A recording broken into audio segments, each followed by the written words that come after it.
Theory না বুঝে question solve করলে কোনো ফজিলত নাই, প্লিজ বিশ্বাস করো, কোনো ফজিলত নাই, কিচ্ছু হবে না ওটা দিয়ে যদি তুমি থিওরি না বুঝো। থিওরি না বুঝে যা পড়ো কিচ্ছু কোনো কাজে আসবে না ভাই, আগে থিওরিটা বুঝতে হবে ভাইয়া, ঠিক আছে? এটা হলো 1 নাম্বার কাজ। 2, সলিউশন না দেখে মাথা খাটাও।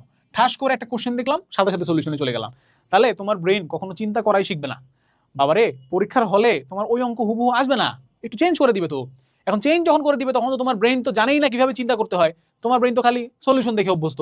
তাহলে পরীক্ষার হলে বসে বেচারা ব্রেন কিভাবে চিন্তা করবে, কিভাবে, ওর পক্ষে কিভাবে সম্ভব এটা যদি আগে থেকে তুমি প্র্যাকটিস না করো? ঠিক আছে, জাকের আলী যদি বড় বড় ছক্কা মারা প্র্যাকটিস না করে, তাহলে মেইন মাঠে গিয়ে রশিদ খানে বলে জাকের আলী কি বড় ছক্কা মারতে পারবে জীবনে? সম্ভব? সম্ভবই না। জাকের আলী যদি হচ্ছে ওর ছোট ভাইকে দিয়ে বোলিং করায় করে ছক্কা মারা প্র্যাকটিস করে, আর মাঠে যায় যদি রশিদ খানকে ডানে চাইপা লেগ সাইডে শট মারতে যায়, তাহলে কি পারবে? পারবে না তো ভাই। তোমার সাথে তো এরকম অবস্থা হচ্ছে, তুমি হলো যে সলিউশন দেখে দেখে ফেলো, সাথে সাথে সলিউশন দেখে দেখে রিডিং পড়ো, তোমার কাছে মনে আছে এই অঙ্ক এইভাবে করে, এই অঙ্ক এভাবে কেন করে, এই অঙ্ক এভাবে ছাড়া আর কিভাবে করা যায়, এই অঙ্ক কেন ওই ফর্মুলা আমরা অ্যাপ্লাই করলাম, অন্য ফর্মুলা কেন অ্যাপ্লাই হলো না, এই জিনিসগুলো একটু মাথা খাটাও কষ্ট করে, ঠিক আছে? তাহলে অ্যাকচুয়ালি মাথায় কিছু ঢুকবে।